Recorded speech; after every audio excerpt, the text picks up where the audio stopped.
بهمة حب الأنام। আমি নামাজ পড়ি এবং হস্তমৈথুনের ও বদভ্যাসে অভ্যস্ত। আমি চেষ্টা করি এমন এই জঘন্য পাপ থেকে নিজেকে বের করতে, কিন্তু যতবারই অপরাধ করি ততবার চেষ্টা করি এবং তওবা করি। শাইখ দয়া করে বলবেন আমি কি নিজেকে কিভাবে এই পাপ থেকে বিরত রাখতে পারবো? ভাই, এই বিষয়ে এর আগেও বারবার বিভিন্ন যুবকরা বলেছেন।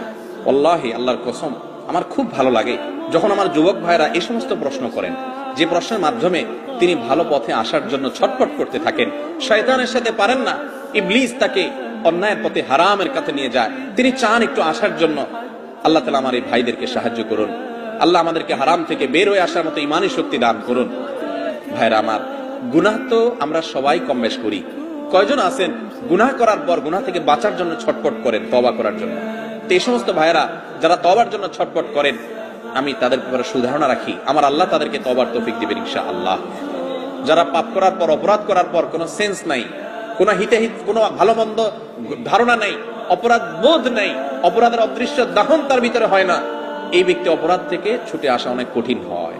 অপরাধ করতে করতে অপরাধের ব্যাপারটাতে এতটা বেপরোয়া হয়ে যায়, তার কাছে অপরাধ দাইলবাত হয়ে যায়। এটা খুব ডেঞ্জারাস আলামত। তওবার নসিব হয় কম, চোখের পানি ফেলেন যে আল্লাহ পাপ তো করি, তোমার কাছে দিলটা নরমও হয় না।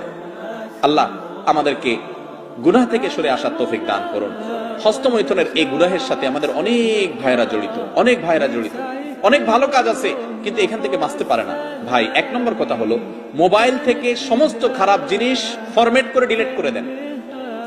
যদি সৎসাহস না থাকে বা মনে হয় যে আবার মোবাইলে সেটা চলে আসবে, মোবাইলটা বিক্রি করে একটা বাটনওয়ালা মোবাইল নেন যেখানে কিছু থাকবে না। একটু কঠিন হবে, কিন্তু হিম্মত করে আল্লাহর জন্য ত্যাগ করেন না। একটু ত্যাগ করলে, প্রিয় মানুষের জন্য ত্যাগ করলে ভালো লাগে, আল্লাহর জন্য ত্যাগ করলে আপনার ভালো লাগে কাজ করবে। এর পাশাপাশি নির্জনতা অবলম্বন করবেন না। হস্তমৈথুন যারা এই বদভ্যাসে অভ্যস্ত হয়, নির্জন কক্ষে থাকলে তখনই বদভ্যাসে অভ্যস্ত হয়। নির্জন থাকবেন না, বন্ধু বান্ধব, মুরব্বী এবং বাপ মা ভাই বোন সবার মধ্যে থাকবেন। একাকিত্ব অবলম্বন করবেন না, কারণ একাকিত্ব হলে শয়তান এটা করা। বেশি না, 2-4 মাস যদি একটু কষ্ট করে স্ট্রাগল করে মোবাইল টোবাইল, ফেসবুক, ইউটিউব এগুলো থেকে সরে থাকতে পারেন, হারাম সম্পর্ক থেকে দূরে থাকতে পারেন। খারাপ জিনিস দেখলে মানুষ হস্তমৈথুন থেকে বেশি যায়। যুবকরা খারাপ জিনিস যেন দেখতে না পারেন, সে রাস্তা বন্ধ করে ফেলেন।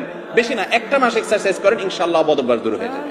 আর আল্লাহর কাছে দোয়াও করবেন, চোখের পানি ফেলবেন, মালিক আমি সরে আসতে চাই, তুমি সাহায্য করো। আল্লাহ তাআলা আমাদেরকে সেরকম হিম্মত এবং শক্তিশালী দান করেন।